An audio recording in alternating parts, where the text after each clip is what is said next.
Hey, what up, family? I just wanted to bring a word of encouragement to those of you who are in your middle place. As your place where you need perseverance and endurance.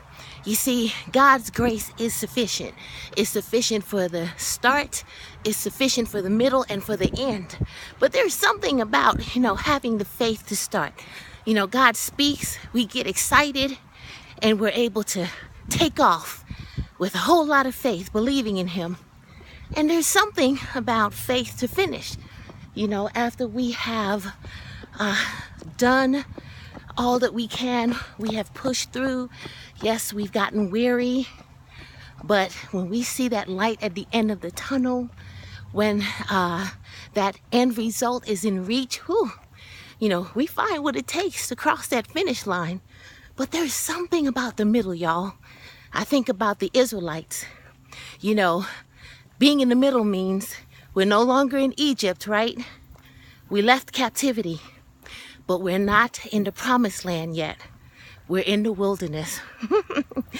The thing about being in the wilderness is that God uses that time to do two things. He uses it to reveal any hidden idols that we may have. That's any person, anything that we erect in our lives and make them more powerful than God. Anything that we would seek to potentially get our identity and self-worth from. And then the second thing God does in the wilderness is He removes all crutches, all self-dependencies, all those things that we erect as coping mechanisms, where we tell ourselves, this is how I overcome. God wants us to declare that because of Him, we are overcomers. So if you're in that middle place today, I just want to encourage you.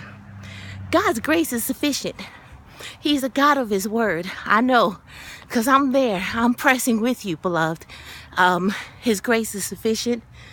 Let Him reveal so He can heal. But know that your end result is coming. Galatians 6:9 says, don't grow weary in doing well, in doing what pleases God. Because at the appointed time, if we don't quit, we will reap the harvest at the appointed time. That's another thing. We've got to trust that God knows exactly when we're ready. I love you. If this blessing encouraged you today, please share with others. I love you, family, and thank you for all of your prayers, your love, your support, and your encouragement in my middle place.